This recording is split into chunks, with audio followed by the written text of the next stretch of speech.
We're going back to item 7.2, CalWORKS Outcome and Accountability Program, CalOR. Still trying to figure out where the R comes from. System Improvement Plan, SIP. And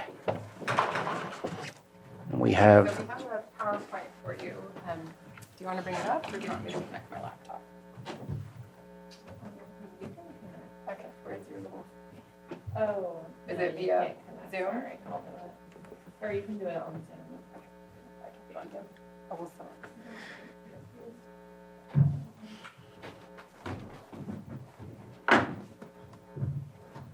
Good afternoon.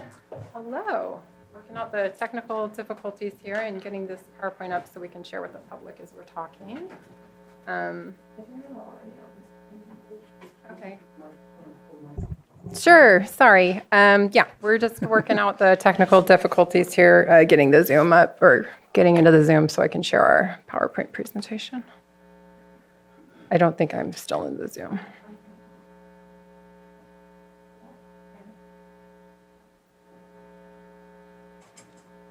Sorry. I don't think this item will come to that. I hope not. Review. Never know. The R for or, review. Oh. Guess I didn't spend long enough looking for it. Okay, there it goes, slowly but surely. So while we're working on this, thank you, Ford, for having us here today. My name is Rachel Dillman Parsons. I am the Director for Lake County Social Services, and with me here today is Teresa Schoen. She's our Program Manager over the Welfare to Work program, also known as Employment Services, and it is her and her team who have put together this presentation that we will be viewing today. The CalOR SIP has gone before CDSS and been approved. So now it is waiting on your signature for approval.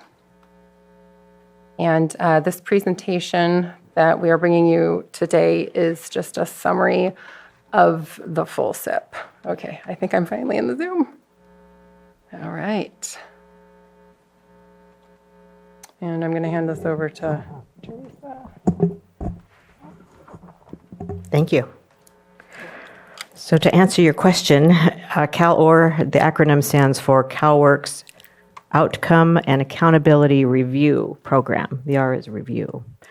And this is the state's effort in order to improve the CalWORKS program, the services we provide, and ensure that the outcomes that our clients achieve are the best possible. And a lot of that has to do with how we do what we do, and if there are ways to streamline and facilitate things, we want to make sure that we're looking at that through an equity lens and making sure that everything that we do from at every level makes sense. So you can switch. Just a quick reminder that CalWORKS is California's version of the federal TANF program. TANF is Temporary Assistance for Needy Families, and this specifically looks at the Welfare to Work program. So CalOR, this is our first 5-year continuous improvement program. It's a cyclical, long-term look at the outcomes for families. So we evaluate our processes, we look at service delivery, we pull in all the data we can find, whether it's economic, demographics for the county, to see if our clients are aligned with the parameters of the people living in the county, if we're missing anybody, and then we take a human-centered approach where we held a full week of stakeholder forums. We had staff from every level of the organization, from office assistants all the way up through the director, to look at each individual piece of what we do. So right now we're in 2024. Last year I came and did a quick presentation on the CalCSA, which is our county self-assessment. So from the results of the assessment, we built this system improvement plan, which went to CDSS in February, and they signed off on it, and the next step is board approval. So all the things that we look at, we want to get a holistic picture, not just of the data, but everything together tells a story for our clients. One of the things that's required for CalOR is a peer review. So each county chose another county to pair up with that was similar in nature, not necessarily in size. And so we partnered with Yuba County, and they came to visit us, and we had a full day where we looked at all of our processes, how we do things. It was nice to have another county's perspective, their ideas, and then we reciprocated and went to Yuba County and did the same for them.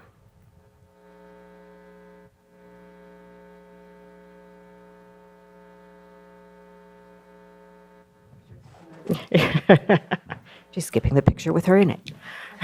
So when we looked at the performance measures, of which there are many that the state has picked, we could pick 1, 2, or 3 that we want to focus on in this first 5-year cycle that we want to improve on. So the things we looked at were, what performance measures can we make a measurable difference? Which ones will improve other measures? And what benefits our participants the most? So just a quick look at what some of the data looks like from the dashboard. And the CalOR dashboard is a public-facing dashboard. If you went to CDSS and you typed in CalOR dashboard, this is what would come up. And it gives you an idea of where we land compared to the state on average. So the ones where the red arrows are pointing down are ones where we are not measuring up to the rest of the state. And the ones in blue, we're doing fairly well. The orange is statewide, and the blue in the graphs is Lake County. So we are also looking at long-term performance measures, and this happens to be a brand new one that started last year. And this is wage progression. So when people leave the program, it's nice to know what they're making. If they're off aid, are they continuing to stay in the job long term? So this shows us in the first quarter, obviously that is an average, and people get a job at any time during that quarter. So the first quarter is always going to be lower on average.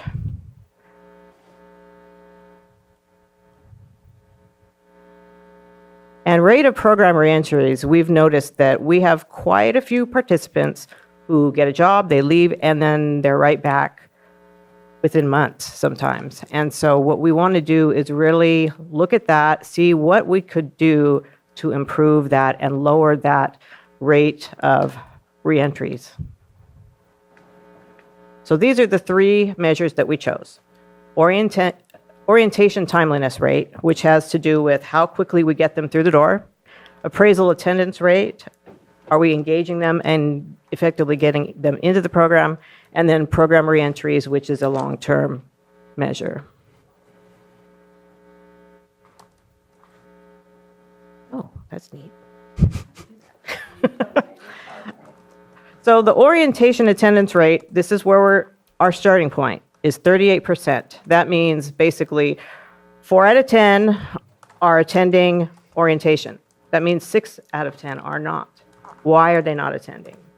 We're losing them before we even get them in the door. Appraisal timeliness has to do with, once they attend orientation, how long does it take to get them in, get them appraised? And right now we're looking at 60, 70 days. And the state, for this measure, wants it done within 30 days. And then reentries will be a long-term measure. What can we do to ensure that people who leave with a job stay employed? So we have 3 teams, 1 to deal with each measure, and this is to just let you know who the team leaders are for each team. Orientation attendance rate is being handled by Sophia Pena. Appraisal timeliness is Julian Roby, and they are both supervisors at Employment Services. My mouth is dry. And program reentries, I'm heading up that team. So with orientation attendance rate, the first thing we want to do is look at what data can we gather. So we have already started reaching out to participants who do not attend, calling them, finding out why they're not attending. Did they forget? Did we not send an appointment letter? Were they not engaged in the program? Did they not understand after they left intake? So all those things will help guide us in finding strategies to get them in the door. So one of the first things we want to do is look at how welfare to work is presented in eligibility when somebody applies for CalWORKS. And a lot of our eligibility workers don't really know what we do in welfare to work, so it's hard for them to promote the program. So we're going to look at adding a phone script, teaching our staff in eligibility what the welfare to work program can do. For conducting orientation, we're also looking at the number of days between case approval and orientation and where we can tighten that up. We have a 10-day requirement where we send a letter to somebody or we contact them. We cannot schedule an appointment unless we give them 10 days.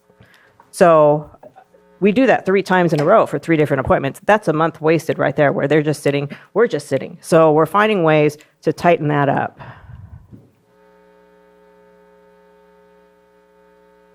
And then a performance incentive program. We have performance incentive funding, which is not a ton of money, but it's enough to where we can incentivize certain achievements that our participants make. So if we can bring that and make it visible from the time that they apply, you can get an extra bump of money for attending orientation, for doing your appraisal. That we hope will also engage people and increase the numbers attending. So expanding the options for attending orientation. During the pandemic, we put in place virtual orientation. And while that's good, if people are still not attending, we're finding ways to do it where we can have an online video. They can watch it at their leisure. They don't have to wait for an appointment and come into the office or do it over the phone. So we're going to be looking at multiple ways that they can attend. With OCAT and appraisal, this is where our biggest gap is right now. And a lot of it has to do with childcare in the county. We cannot bring somebody and require them to come in to do their appraisal until childcare is in place. And that can take weeks sometimes to find a placement for them. So if we can find ways to tackle that barrier and streamline the process, then we can maybe achieve that 30-day limit. So some of the strategies would be to address their barriers to completing appraisal. And again, we're gathering data to make sure that what we think are the reasons are the reasons. So we're reaching out, finding out what's taking so long, where we can tighten up the processes internally. So with appraisal timeliness, addressing their barriers to completing appraisal. If we offer it to them when they can attend at a time that works for them, that's going to ensure that they are attending. We can schedule it in person if they want in person. We can do it virtually, or we could even go to their home and do it there if we needed to. Fully staffing positions is key to all of these measures. Without the staff, I don't think that we will meet our goals, but we're still going to move forward and do the best that we can to meet the goals.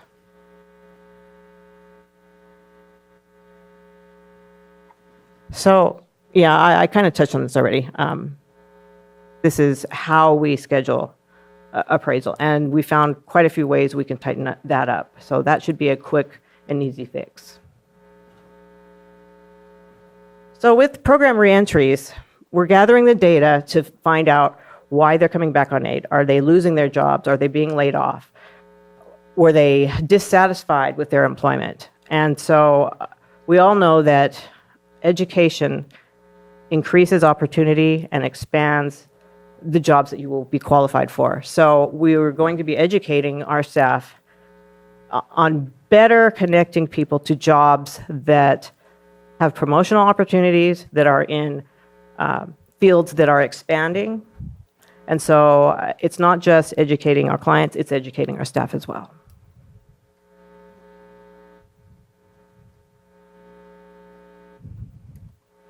So on the dashboard, wherever you see an asterisk for Lake County, that means that we had fewer than 11 participants. It's de-identified data, so we can pull it from our system to find out what the actual numbers are.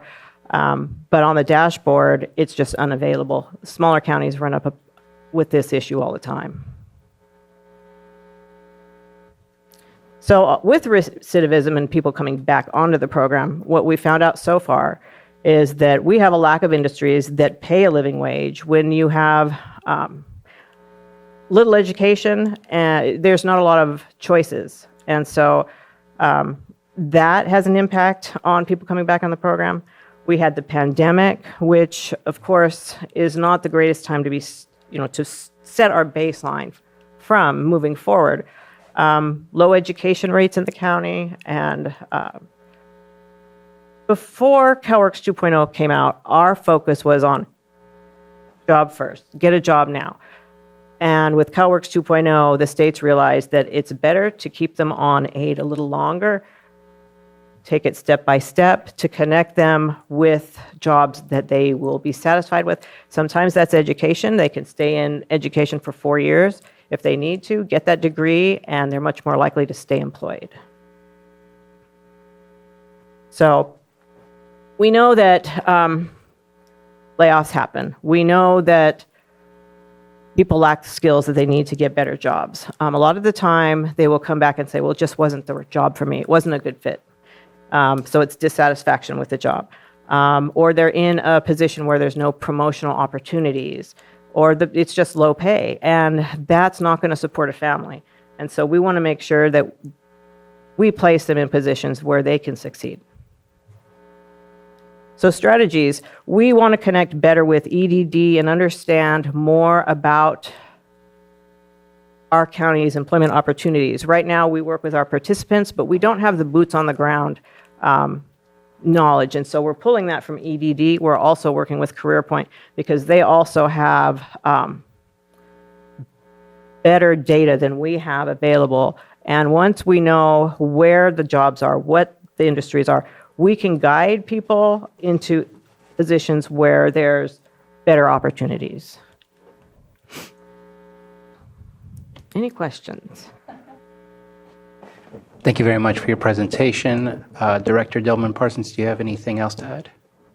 I would like to thank Teresa and her team. In the microphone.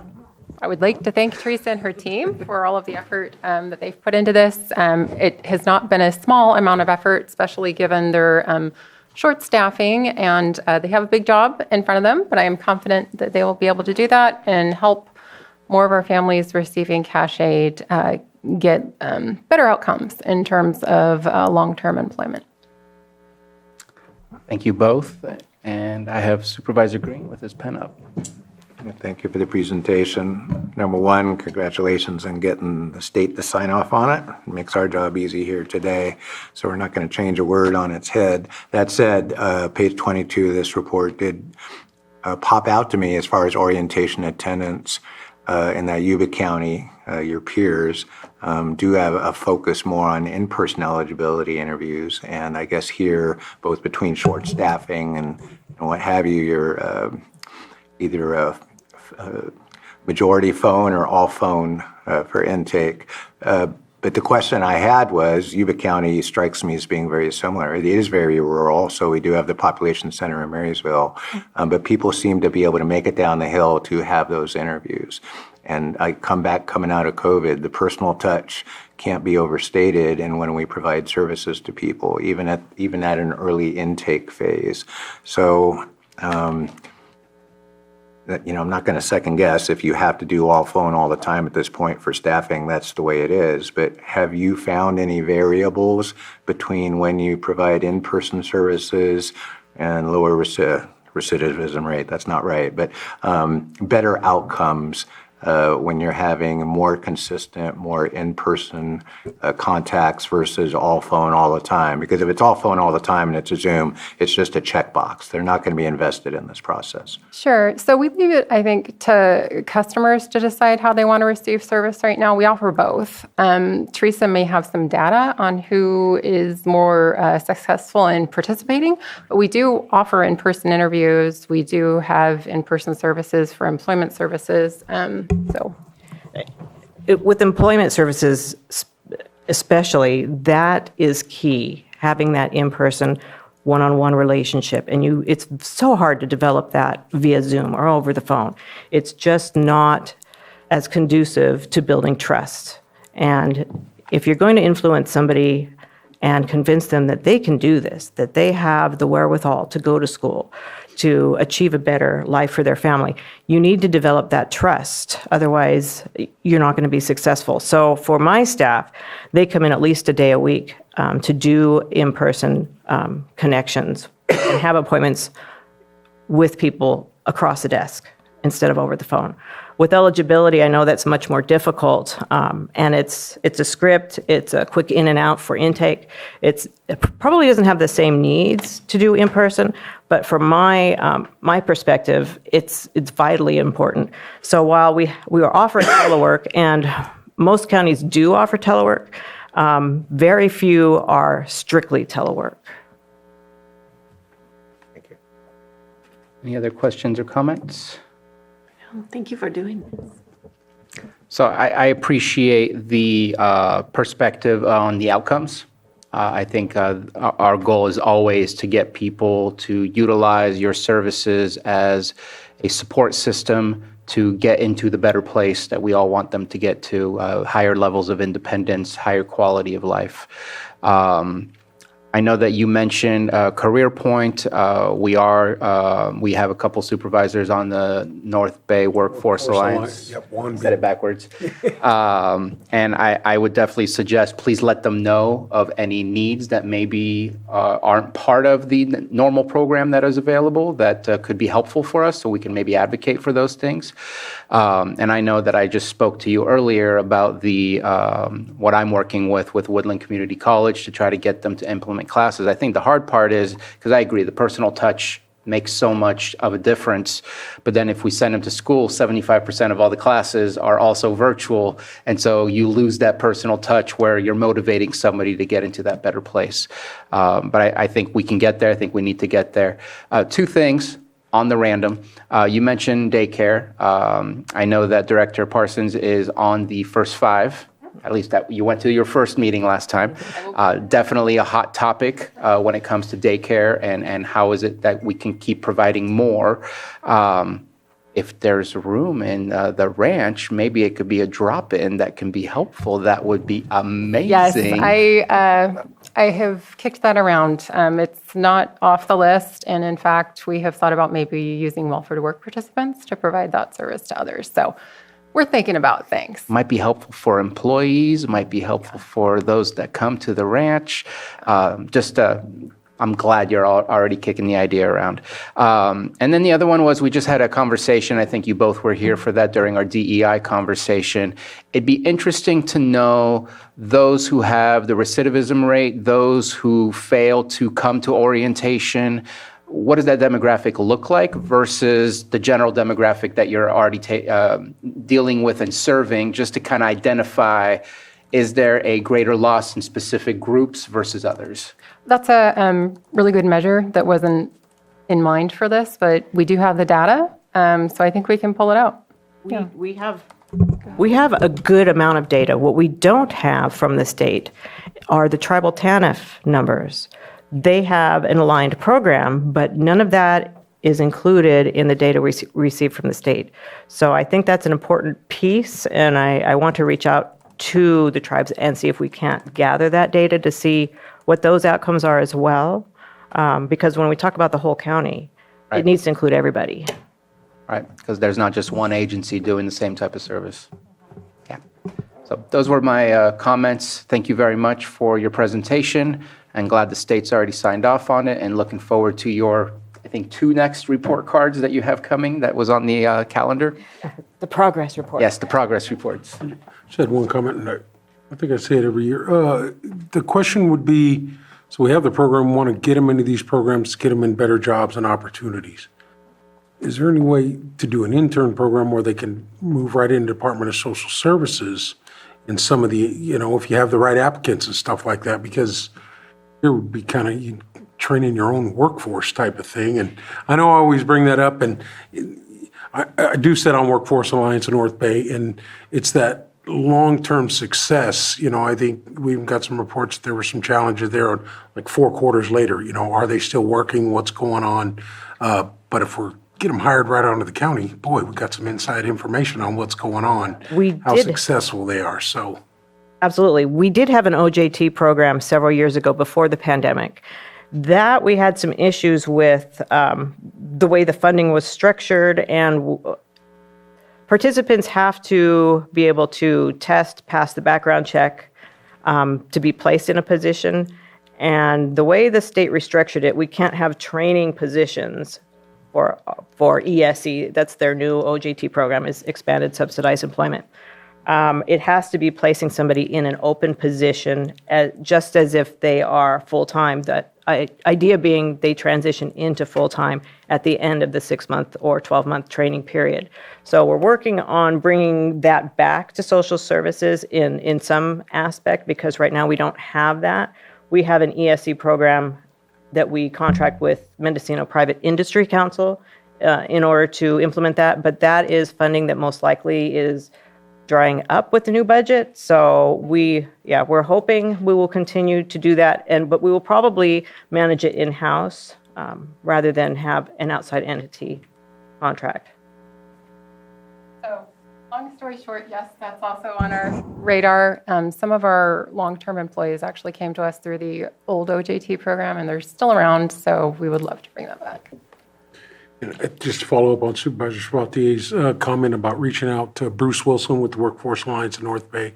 Just saw they're looking at a pilot program over in Mendocino, kind of an intern where Workforce Alliance with WIOA dollars, WIOA, right? I'm saying it right? Mm-hmm. Yeah, so there's so many acronyms.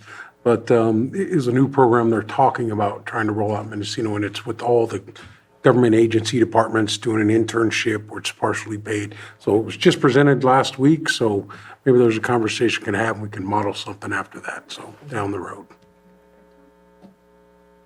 All right, if there's nothing further, let's open it up for the public. Anyone wish to speak on this item? When you came up for your presentation, we lost our public in the chamber. So nothing in the Zoom room, and we'll bring it back. Thank you very, very much. This is a 5-year? It's a 5-year cycle. And so at what point will we be maybe annually through the workshop or things like that, just to kind of get an update on how things are going, the momentum towards meeting the new opportunities that you hope to meet with the changes that you've gotten approved by the state? So we have a progress report due next year and one the year after, and then we start the cycle all over again. So the 2 progress reports, I'm sure, will be sent to you. If not, you may have to sign off on it. That hasn't been decided yet at the state Gotcha. level. Okay. We do expect with the first 2 measures to have a quick change and see those rates improve. The last one being a long-term outcome, that may be years before we really see the numbers move up. Looking forward to that. Thank you very much. There's Supervisor Green? nothing further, Chair. I move to approve the CalWORKS Outcome and Accountability Program, CalOR System Improvement Plan, SIP, and authorize the Chair to sign. Second. We have a motion and a second. All in favor? Aye. Aye. Any opposed? Motion carries. Thank you again. Thank you very much. With that done, just a quick housekeeping item. I did see a budget amount on the staff memo. I'm assuming this is not a budget item. No, it's not. Thank you. Ignore that.